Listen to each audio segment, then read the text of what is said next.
آج کا ہمارا موضوع ہے حج کرنے کے فضائل، یعنی حج کرنے سے کیسا ثواب ملے گا، اس پر ہم جو ہے 3 حدیث مبارکہ سنیں گے۔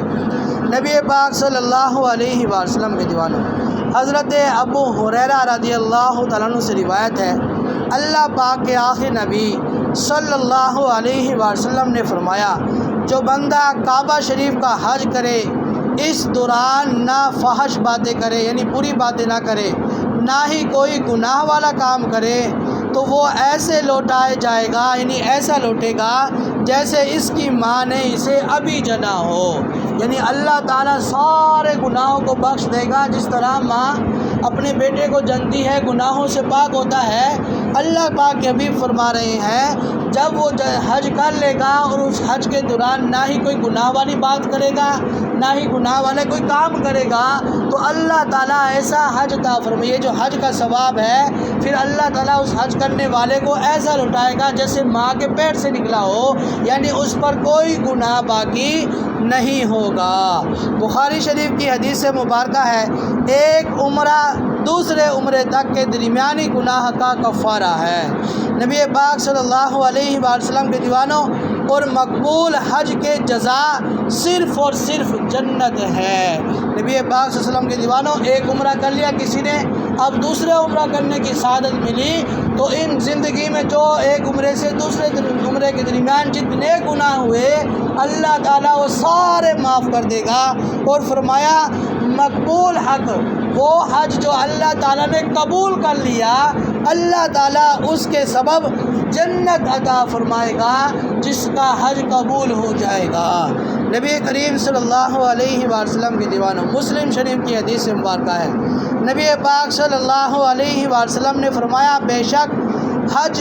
پہلے کے گناہوں کو معاف کروا دیتا ہے۔ زندگی میں جتنے بھی گناہ ہوئے، وہ اگر کوئی شخص حج کر لیتا ہے تو اللہ تعالیٰ اس حج کے سبب سارے گناہوں کو بخش دیتا ہے۔ اے عاشقان رسول، معلوم ہوا کہ ایمان اور نیک اعمال گناہوں کے معافی کا ذریعہ ہے۔ علماء کرام فرماتے ہیں، عمرہ کرنے والے سے گناہ صغیرہ معاف ہوتے ہیں، مقبول حج میں کبیرہ گناہوں کی معافی بھی پختہ امید ہے، یعنی معافی بھی ہو سکتی ہے۔ یہ خیال رہے کہ حج کی برکت سے گناہ تو مٹتے ہیں، حقوق العباد سے خلاصی نہیں ہوگی۔ مثلا کسی نے قرض لیا،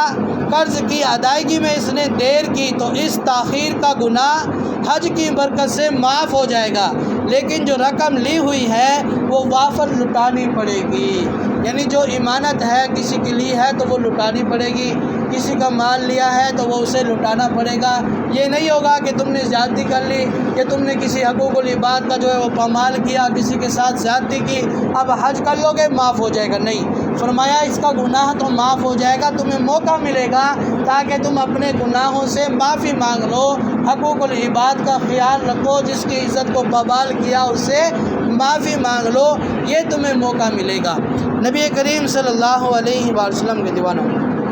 حضرت ابو موسیٰ اشعری رضی اللہ تعالیٰ عنہ روایت کرتے ہیں، اللہ پاک کے رسول صلی اللہ علیہ وسلم نے فرمایا، حاجی اپنے اہل خانہ میں سے 400 افراد کی شفاعت کرے گا، اور حاجی گناہوں سے ایسا نکل جاتا ہے جیسے اس کی ماں نے اسے جنا ہو۔ حضرت ابو ذر غفاری رضی اللہ تعالیٰ عنہ روایت کرتے ہیں کہ رسول اللہ صلی اللہ علیہ وسلم نے فرمایا، اللہ پاک کے نبی حضرت داؤد علیہ السلام نے اللہ پاک کی بارگاہ میں عرض کیا کہ اے اللہ، جو تیرے بیت یعنی کعبۃ اللہ کی زیارت کے لیے آئیں، ان بندوں کے لیے کیا اجر ہے؟ اللہ پاک نے فرمایا، اے داؤد علیہ السلام، بے شک جو میرے کعبہ کا حج کرے، میرے ذمہ کرم پر ہے کہ میں ان کو دنیا میں معاف کر دوں، اور قیامت میں جب وہ مجھ سے ملے تو میں ان کی بخشش فرما دوں۔ اللہ پاک کے رسول صلی اللہ علیہ وسلم نے فرمایا، جب عرفہ کا دن ہوتا ہے، اللہ پاک فرشتوں کے سامنے فخر فرماتا ہے اور ارشاد فرماتا ہے، اے فرشتوں، میرے بندوں کو دیکھو، وہ پرگزیدہ یعنی بکھرے ہوئے بالوں کے ساتھ دور دور سے آتے ہیں، میں تمہیں گواہ بناتا ہوں، بے شک میں نے ان کو بخش دیا۔ فرشتے عرض کرتے ہیں کہ مولا، ان میں گنہگار بھی ہیں، اللہ پاک فرماتا ہے بے شک میں نے ان کو بھی بخش دیا۔ نبی کریم صلی اللہ علیہ وسلم کے دیوانوں،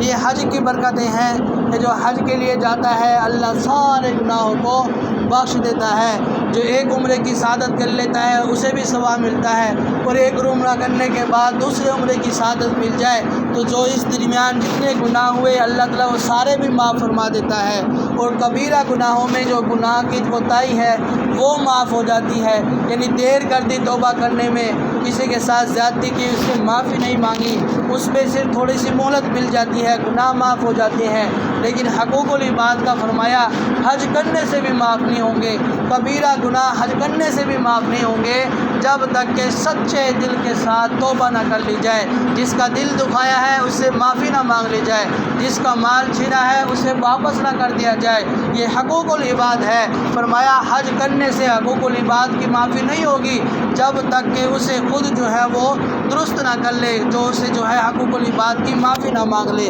جن کا دل دکھایا ہے، دل کے ساتھ زیادتی کی ہے۔ فرمایا یہ گناہ اس وقت معاف ہوں گے جب خود جا کے ان سے معافی مانگ لے گا، کبیرہ گناہوں کی سچے دل کے ساتھ توبہ کر لے گا تو اس وقت رب تعالیٰ اسے